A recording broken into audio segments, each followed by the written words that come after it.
आज हम चल रहे हैं 5000 साल पीछे, एक ऐसी दुनिया में जहां शहर मतलब आज के चंडीगढ़ जैसे ग्रिड पैटर्न पर बसे थे, जहां हर घर में अपना बाथरूम था और नालियां ढकी हुई थीं। हम सिंधु घाटी सभ्यता की गहराइयों में उतर रहे हैं।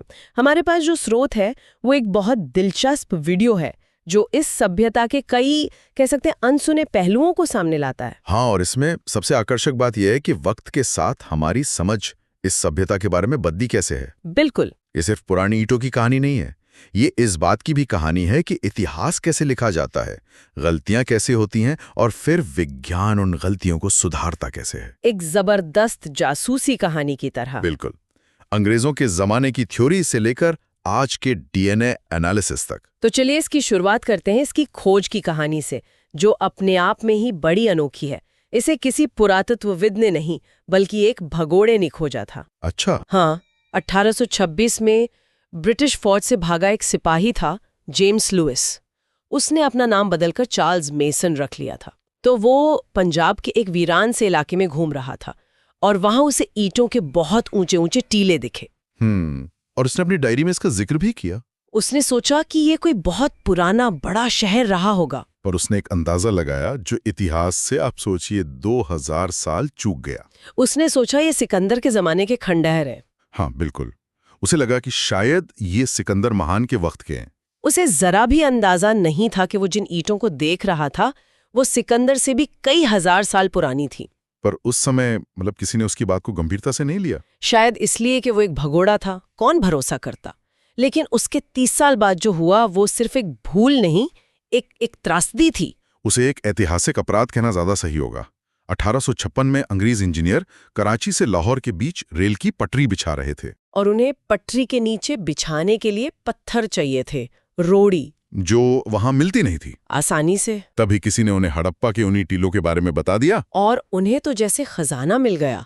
लाखों की तादाद में पक्की, मजबूत, एक ही साइज की ईंटें। उन्होंने एक पल भी नहीं सोचा, बस उन हजारों साल पुरानी इमारतों को तोड़वाकर उनकी ईंटों को पटरी के नीचे बिछवा दिया। स्रोत में बताया गया है कि लगभग 1600 किलोमीटर लंबी पटरी खड़प्ता की ईंटों पर खड़ी है। हाँ, ये सोचकर ही मतलब दिल बैठ जाता है। हर ईंट एक कहानी थी। किसी का घर, किसी का आंगन, सब खत्म। असली काम तो कई दशकों बाद शुरू हुआ, 1920 के दशक में। हाँ, जब sir John Marshall, Dayaram Sahni और राखालदास बनर्जी जैसे पुरातत्वविदों ने खुदाई शुरू की।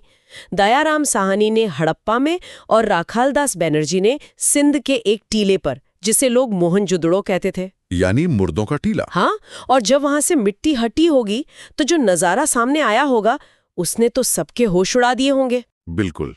उन्हें कोई ऐसा मतलब आदिम गांव नहीं मिला, उन्हें मिला एक पूरा का पूरा महानगर। सड़कें एकदम सीधी, एक दूसरे को 90 डिग्री के कोण पर काटती हुई, जिसे हम आज ग्रिड पैटर्न कहते हैं। घर पक्की ईंटों के बने थे, कुछ तो 2-2, 3-3 मंजिला भी थे। ये किसी कबीलाई समाज का नहीं बल्कि एक बेहद विकसित एक शहरी सभ्यता का सबूत था। और सबसे कमाल की बात तो थी वहां की सफाई व्यवस्था। हर घर में अपना कुआं और स्नानागार, मतलब बाथरूम, 5000 साल पहले। हाँ, और वो गंदा पानी छोटी नालियां से घर के बाहर एक ढकी हुई मेन नाली में जाता था। और नालियों में मैनहोल्स भी थे ताकि सफाई हो सके। वही तो।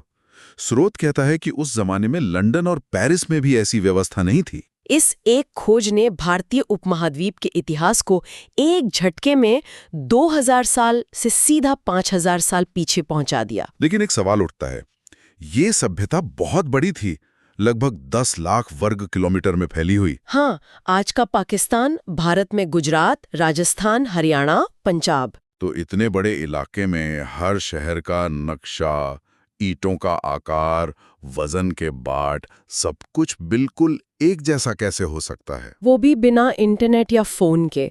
ये कैसे संभव हुआ? क्या कोई एक सेंट्रल गवर्नमेंट थी? यही इस सभ्यता के सबसे बड़े रहस्यों में से एक है। अगर कोई सम्राट था तो उसके महल कहाँ हैं? मिस्र की तरह पिरामिड क्यों नहीं मिले? सही बात है। और यही सबसे आकर्षक बिंदु है जो स्रोत उठाता है। यहाँ कोई बड़े मंदिर, राजाओं के महल या भगवान की विशाल मूर्तियां नहीं मिली। जो सबसे बड़ी इमारत मिली है वो है मोहनजोदाड़ो का विशाल स्नानागार, द ग्रेट बाथ, एक तरह का पब्लिक स्विमिंग पूल। हाँ, जो शायद धार्मिक अनुष्ठानों के लिए इस्तेमाल होता था। इससे ऐसा लगता है कि यहाँ किसी राजा या पुजारी से ज्यादा मतलब आम जनता की सुविधाओं पर जोर था। शायद एक समतावादी समाज था। लेकिन इस शानदार कहानी का एक स्याह पहलू भी है। हाँ, मोहनजोदाड़ो की गलियों और सीढ़ियों पर इंसानी कंकाल बिखरे मिले हैं। ऐसा लगता है जैसे मौत बहुत अचानक आई और किसी को संभलने का मौका ही नहीं मिला। कोई भाग नहीं पाया, किसी का अंतिम संस्कार तक नहीं हुआ। आखिर हुआ क्या था? और यही सवाल हमें सभ्यता के सबसे बड़े रहस्य की ओर ले जाता है। उनकी भाषा, उनकी लिपि। वो जो छोटी छोटी मोहरों पर निशान बने हैं। हाँ, हजारों मोहरें मिली हैं। उन पर जानवरों के चित्र हैं और कुछ निशान हैं। लेकिन आज 100 साल की कोशिशों के बाद भी हम उन्हें पढ़ नहीं पाए हैं। एक मिनट, तो अगर हम इसे पढ़ ही नहीं सकते तो अंदाजा कैसे लगा रहे हैं? मतलब कोई तो थियरी होगी। कई थियरीज हैं। ये पूरी तरह खुली बहस है। कुछ विशेषज्ञ मानते हैं कि ये किसी शुरुआती द्रविड़ भाषा जैसे तमिल की जड़ हो सकती है। कुछ इसे संस्कृत से जोड़ते हैं। और स्रोत में एक बिल्कुल अलग थियरी भी बताई गई है। हाँ, कि शायद ये कोई भाषा थी ही नहीं। भाषा नहीं थी तो फिर क्या था? कुछ एक्सपर्ट्स का मानना है कि ये सिर्फ निशान थे, जैसे आज के ट्रैफिक साइन या कंपनियों के लोगो होते हैं। अच्छा, मतलब ये बताने के लिए कि सामान किसका है या कहाँ से आया है। बिल्कुल, क्योंकि लिखावट बहुत छोटी है, किसी लंबी कहानी जैसी नहीं। और अगर ये सच है तो हम शायद इसे कभी पढ़ ही नहीं पाएंगे। और इन मोहरों पर एक और अजीब चीज है। सबसे ज्यादा दिखने वाला जानवर कोई शेर या हाथी नहीं, बल्कि एक सींग वाला रहस्यमयी जीव है। यूनिकॉर्न। हाँ, यूनिकॉर्न। क्या ये कोई असली जानवर था जो अब विलुप्त हो गया है? ये भी एक रहस्य है। कुछ का मानना है कि ये किसी बैल का ही कलात्मक चित्रण है, जिसमें कलाकार ने प्रोफाइल में दूसरा सींग छुपा दिया हो, या फिर ये उनका कोई पवित्र धार्मिक चिन्ह था जिसकी कहानी हम नहीं जानते। लेकिन एक चीज जो रहस्य नहीं बल्कि एक ठोस सबूत है, वो है उनकी इंजीनियरिंग की काबिलियत। हाँ, गुजरात के लोथल में दुनिया का सबसे पुराना बंदरगाह मतलब डॉकयार्ड मिला है। और वो कोई मामूली तालाब नहीं था, वो इंजीनियरिंग का एक चमत्कार था। उन्होंने ज्वार भाटे को कंट्रोल करने के लिए एक लॉक गेट सिस्टम बनाया था, लकड़ी के दरवाजों से, ताकि जहाज कीचड़ में न फंसे। बिल्कुल, ये उस समय की सबसे एडवांस्ड समुद्री तकनीक थी। इसका मतलब वो दुनिया से जुड़े हुए थे, वो अंतर्राष्ट्रीय व्यापारी थे। हाँ, मेसोपोटामिया यानी आज के इराक के रिकॉर्ड में मेलुहा नाम के देश से व्यापार का जिक्र है। ज्यादातर इतिहासकार मानते हैं कि मेलुहा सिंधु घाटी का ही नाम था। और उनकी कला, वो 10.5 सेंटीमीटर की कांसे की मूर्ति डांसिंग गर्ल, वो आज भी हैरान करती है। वो मूर्ति वाकई कला का एक अद्भुत नमूना है। उसका वो आत्मविश्वास से भरा पोज, एक हाथ कमर पर, दूसरा घुटने पर, और चूड़ियों से भरा एक हाथ, उसके चेहरे पर जो भाव है वो कमाल का है। हाँ, और ये उस समाज में शायद महिलाओं के ऊंचे दर्जे की ओर भी इशारा करता है। और ये एक शांतिप्रिय सभ्यता भी लगती है। खुदाई में हथियार तो नाम मात्र के मिले हैं। हाँ, कुछ तांबे के चाकू या भाले जो शायद शिकार के लिए होंगे।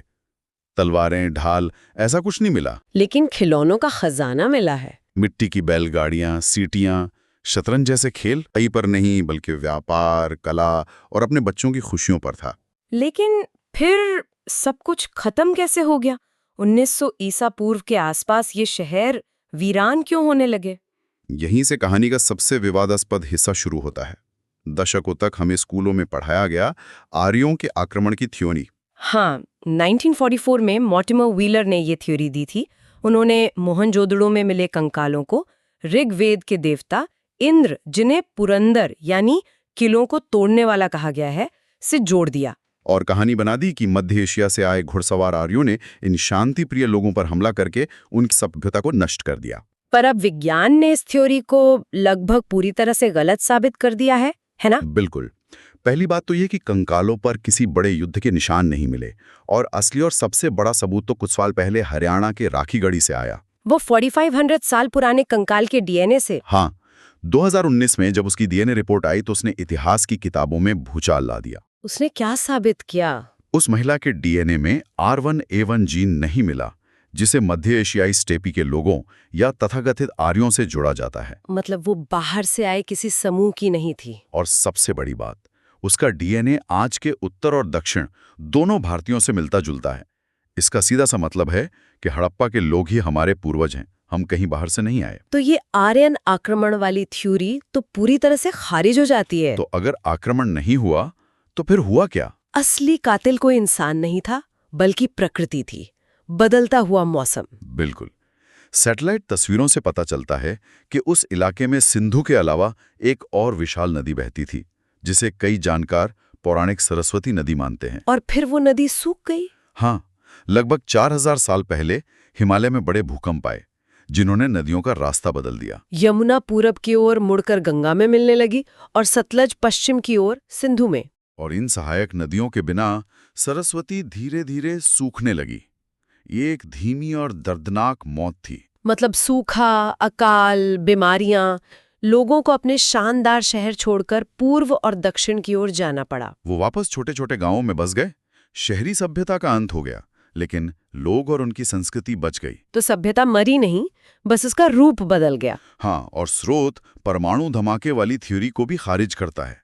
जो पिघले हुए पत्थर मिले वो मिट्टी के बर्तन पकाने वाली भट्टियों की गर्मी से बने थे। आज भी हम जो हाथ जोड़कर नमस्ते करते हैं, महिलाएं जो मांग में सिंदूर भरती हैं, पीपल की पूजा, ये सब हमें हड़प्पा से विरासत में मिला है। और ये स्रोत एक बड़ी चेतावनी भी देता है।